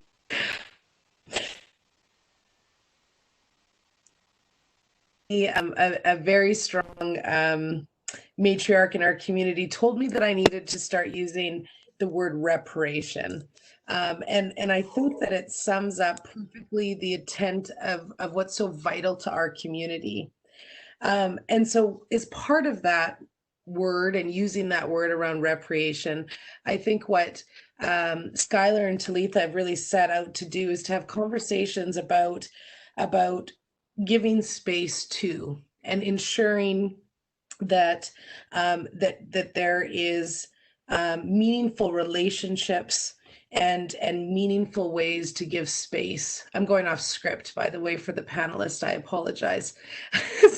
So if you've prepared this as a combo of the two last questions, but how important it is to give that space. And I think what I've heard so often in circles that I sit in is systems or institutions or people talking about how their struggles with engaging Indigenous communities and a want to give space, but feeling that there are some barriers or they don't understand how to do that. I understand, and this comes in all sorts of ways, hiring staff, bringing on board members, consultation, all that sort of stuff. I understand the importance of trust in this work and the importance of those meaningful relationships and partnerships. A time in your life where you felt supported, where you felt safe, where you felt comfortable sharing your voice.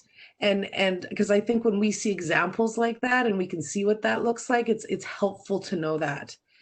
So if you can share with us a time you felt supported, safe, comfortable, and felt like, yeah, I can share my voice here. It's a free for all, this one. Who would like to start? Donna, first one, unmuted. Okay. Reparation is not a word that I'm familiar with, and I hadn't heard this term before. But if I understand it correctly, we have to focus on relationship as a foundation to moving forward and creating a change in what we want. Without a strong foundation in relationships, then reparation will be very difficult. And the second part was time I felt supported and safe and comfortable sharing my voice. It was at home, always at home, because I was kind of opinionated as a little kid. And being a seventh child and a daughter was, I was at home when I was growing up. It was safe. But in terms of work, it took some time based on developing relationships in my workplace and eventually trust. And I always had that sense of having to prove myself and to demonstrate that I could do the job. This is as a nurse, and it was always there.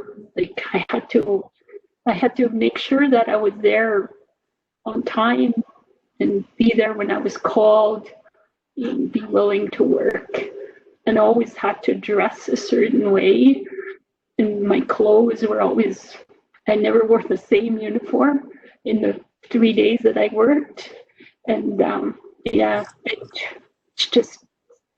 it wasn't a struggle, but it was there. Thank you. Thank you, Donna, for sharing that. Thank you. Angela, can you talk to us a little bit about a time you felt supported, or when the reparation actually happened? Yeah, for sure. One of the biggest or the best experiences that I had is when I went to First Nations University. Working with the science department was probably my best experience. I always felt really supported by, Dr. Barasa, Dr. Michelle, and Dr. Sardarli, and I really appreciated them for that. I remember when I was graduating, they were so proud of me and they were all excited for the grad, and I told them I wasn't going and they were telling me to be proud, but I was feeling like it wasn't worth anything because they had their master's and PhD and they were saying, no, the first one is the hardest one, Angela. But they were so nice. I can never thank them enough for all that they did for me. And then also, I worked at an organization last year when I was living in Ontario. And I just to let everyone know, I moved back here because I wanted to be closer to my grandchildren. They're really small and they're so cute. And but I was working with the Anishinaabe Nation, and they're similar to FSIN. And I was an administrator there, and it's mostly, I think, mostly Indigenous there. And they represent like 50 communities in Northern Ontario. And what an amazing organization. You know, everybody is so respectful, you know, and my director was just amazing. I had a big workload, but she never, you know, she never sat there micromanaging me. She taught me how to do this stuff. And I think that's so important in a workplace, is to be taught your work properly, and to be trained so that you can be successful. And I really appreciated that about them. And my job right now, I work with all women, and the ones that are especially standing out to me is Catherine and Melanie. They're so amazing. You know, I never ask them, like, I always ask them difficult questions, but I never get turned away, and they always try and help me, and I really appreciate them. And Val and Gloria are amazing as well, but everybody is so welcoming, and, you know, they never make me feel bad for who I am, and they're always trying to help me and making sure that I'm successful with all my tasks and duties. And that's it. Thank you very much. Thank you for sharing that. Jennifer, can you speak to this a little bit about a time when you felt supported, safe, comfortable sharing your voice, and what that was about? If I'm going to be open and honest, I had a hard time with this question. You know, I do get asked to speak on panels a lot, and I'm very grateful to be a part of this panel today, because it is, you know, very specific for Indigenous women. I don't speak about this type of stuff too often. I see it happening all the time. We live it, we experience it. My kids are going to go through it. And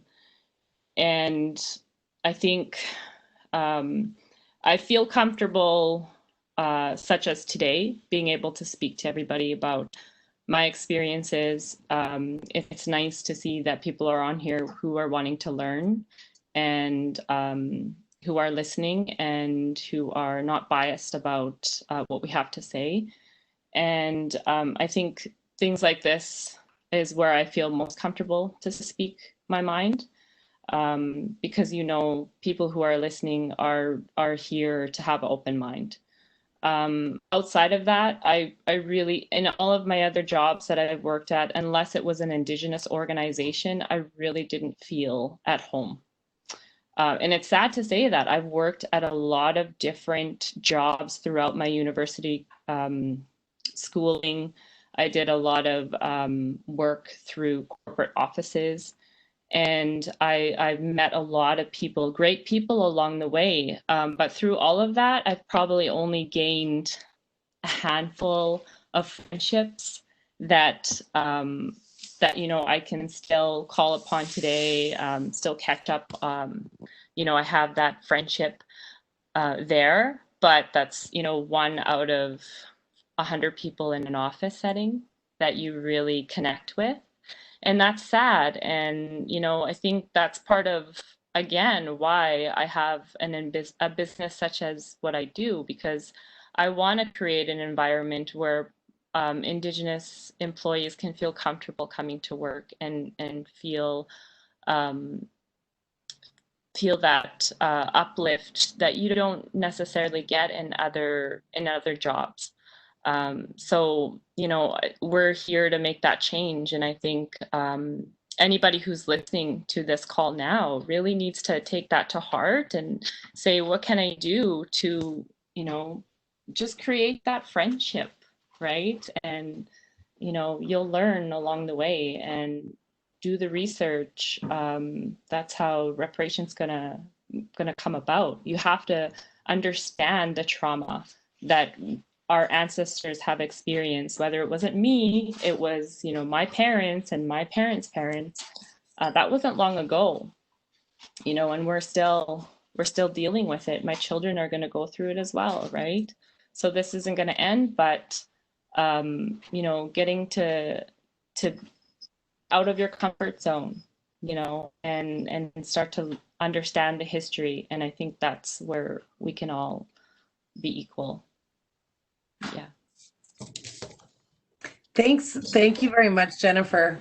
I don't think you struggled with that question at all, actually. I think it was absolutely an eye-opener for me, and it continues to be when we hear that there aren't other spaces that you felt you could use your voice. And I think that right there, when you talk about those places of kinship and those relationships, and how important kinship and relationships are to Indigenous folks, and how little we have a tendency as settlers to not focus on that, and then expect somehow that you're going to feel comfortable, maybe because, you know, we've done a land acknowledgement, or maybe because we've done one of these other things, and we don't put the time and effort into the relationship piece. You basically summed up all of my questions, to be honest. So well done there. Perfect. Okay.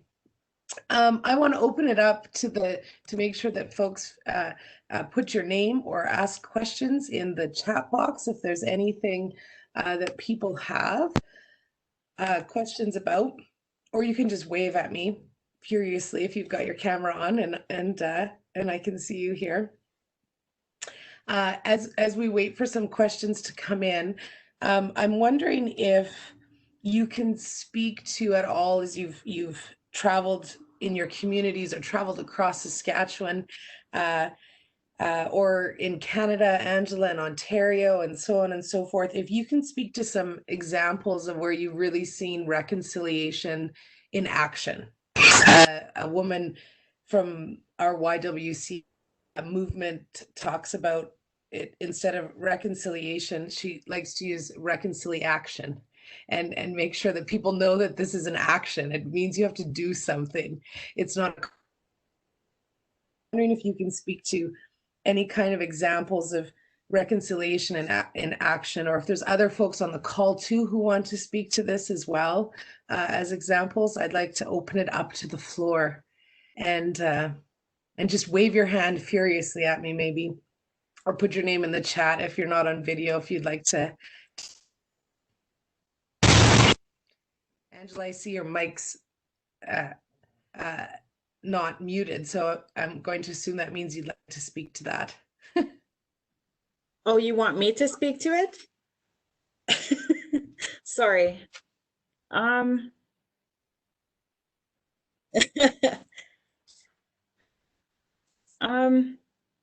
You know what? I actually was really happy when I moved back to Saskatchewan. I seen that big sign on Broad Street. It's on a building. I don't know what it's called. No, on Albert. And it has, as long as the sun shines and the grass grows. I really like that. I thought that was a really nice gesture.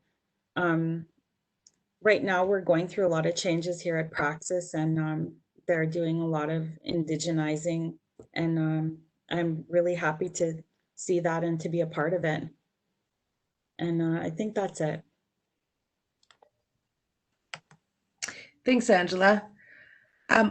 I'll share one from my own world at the YWCA, because I'm incredibly proud of this. On Monday, the YW has a all staff holiday to celebrate National Indigenous Peoples Day. And so we moved one of our stat holidays around this year. And this will be the first year that we honor that and we celebrate it. And I think that, to me, is what reconciliation looks like. Mm-hmm.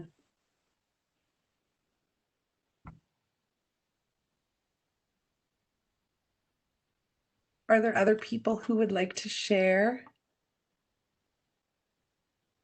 Oh, there's a question. There's a question in the chat that I missed. This is from Marlene. Marlene's asking if you have any advice for RHC community about what our next step should be to build on what you've told us this evening, about what we should do and be to build relations and provide support.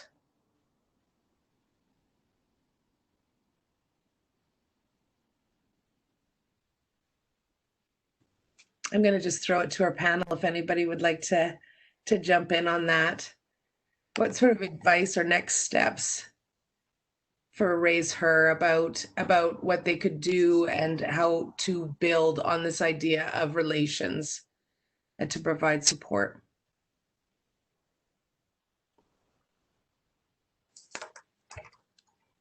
Angela, you're still unmuted. Would you like to go? Okay, perfect. Yeah, I think one of the biggest things that I would like to see is just more people learning about Indigenous people so that they don't make comments to us, so that we don't have to face racism and discrimination out in the public, with the service, with the business, with government, everyone across the board. And it's all about getting an education and finding out who your neighbors are and who you're living in this community with, and dealing with your own interpersonal and internalized, negative perceptions of us. And I think start treating us with a bit more respect, kindness, being open, and trying to build healthier relationships so we can pass it down to our kids. Because as Jen said, our kids and my grandkids, I know, are going to face that. They're Indigenous and they look Indigenous, and it's really sad. But I don't want my granddaughter to go through what my daughter is going through right now. I want that all to change. And, so I definitely want to see the treatment of Indigenous people, especially women, treated much better. And I don't want to see any more news articles about how terrible this Indigenous woman is. That's just so degrading and so mean. So the treatment of Indigenous people and women is so, that's top priority.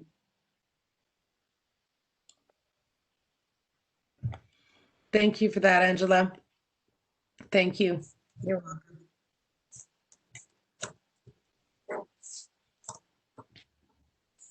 I think Margaret's trying to find her unmute, but yes, I she am. is. I'm just gonna walk.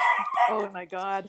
I'm at a friend's house and they have a dog that, likes to talk. But I just wanted to go into the bedroom here, if I could turn the light on. Just have more privacy.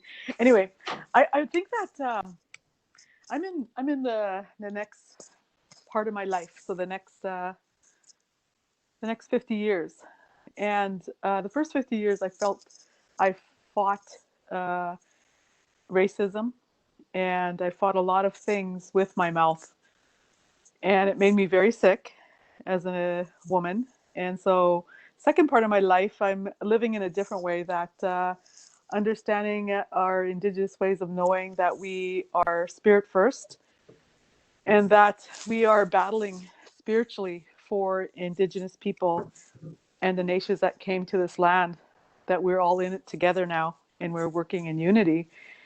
And as I lead forward in the opportunities that Creator Kisi Manito has given me to lead, is I lead forward in a spiritual awakening, in where everything is ceremony. Even our staff meetings are ceremonies. All of my proposal writing is ceremony. Relationship building. We have a beautiful relationship with the YWCA, and that all began in ceremony, and it continues to be in ceremony as we go along. And that as an Indigenous leader, I won't fight the government or any institution or system or agency as I move forward in leading Indigenous people forward for solutions for their health and wellness.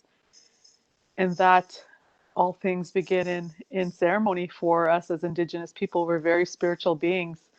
The people that came to this land, the government and the institutions and systems, they couldn't, in the residential schools, they couldn't beat us. They couldn't remove us from this land. We're still here. We're very resilient. We're very spiritual. And that is our gift to humanity, is our spirit, and how we can bring spirit into these meetings like this. It's, we combine in the beginning when the words were spoken over this meeting and the prayers were done. We put all our energy together. That's what that was. It's all energy. And it's beautiful to see that. because we all come to solutions for what we face today on this land. We all are gifted in different ways. And to bring those gifts together and to work together in unity is beautiful. Then we see the real outcome for the people, right? We're all co-creators. We work for the creator. And that's how we believe. And my second half of my life working here, I have purpose. And that purpose begins with spirit first. And so I'm thankful for having to understand that for the second part of my life and what my purpose is here. And that I'll no longer fight with my mouth to bring forward negativeness or bad energy, that I use my mouth for good energy and to bring forward life, right? To speak life over everything. And I understand that. And as Indigenous people, we have this awakening. Our ancestors want us to wake up and know that the solutions that we are looking for, we have those solutions as Indigenous people, and that we keep moving forward. And I just keep, putting the blinders on. I too experienced racism here in on this land. And I remember them. I remember the very first time. And, I was not raised in Canada. I was raised in the United States and moved here in 1980 when I was in grade 11. I still remember racism, having experienced it here for the first time on this land, right? And so those are things that we keep. But as for my grandchildren that I'm raising, my children, I raised in that whole fighting piece. I was a mad woman. I was a mad warrior. I wasn't kind-hearted. I was mad-hearted warrior woman. But the last part is my kind-hearted warrior woman, my spirit name, right? That helps me. And so I feel that I don't believe in that way. I lead it from an Indigenous view. I have those blinders on, and I'm raising my grandchildren that when they experience racism, that they'll just walk right over it, and they'll talk right over it. They won't. In our day, my parents would say, "Be quiet, don't say anything," when a waiter or waitress was not treating us properly.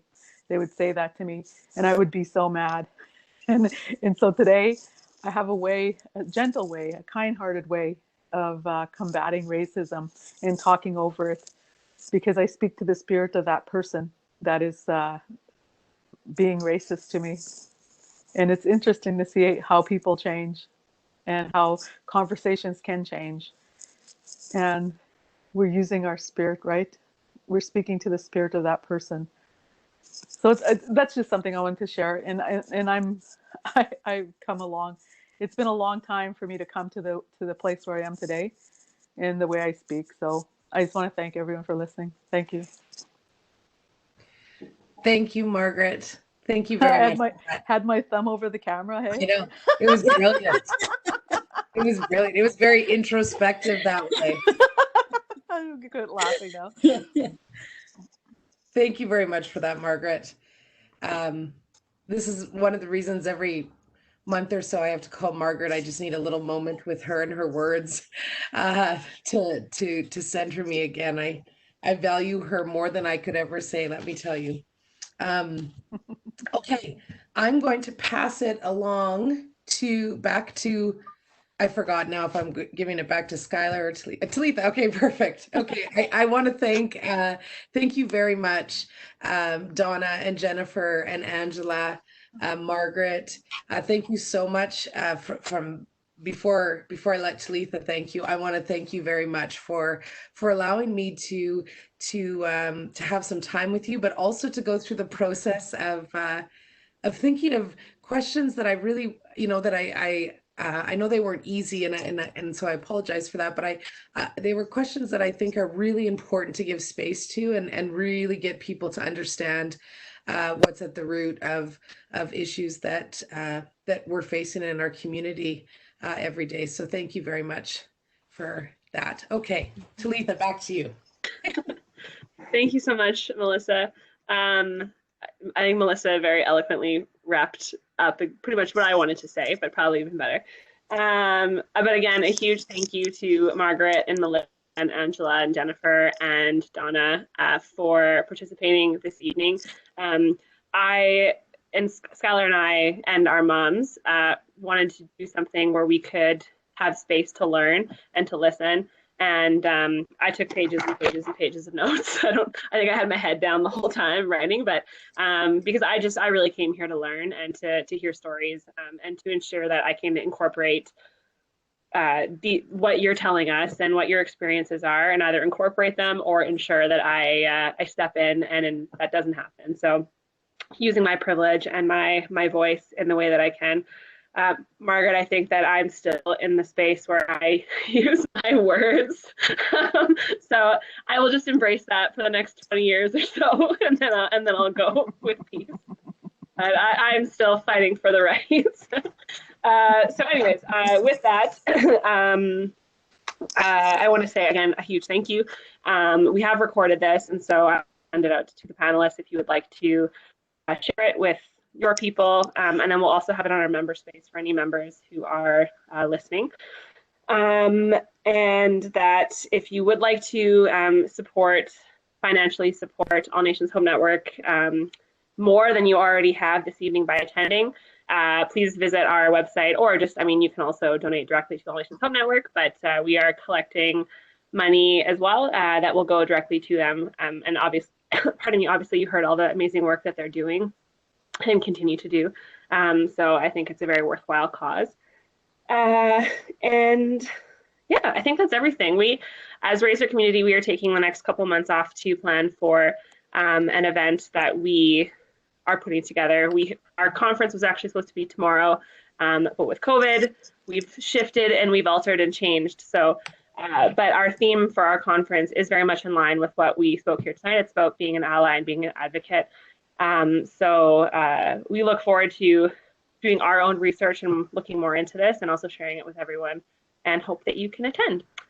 So thank you again. Apologies that we went over a little bit over time, but I think it was worthwhile. If anyone has any last comments, feel free to say. Otherwise, have a wonderful evening.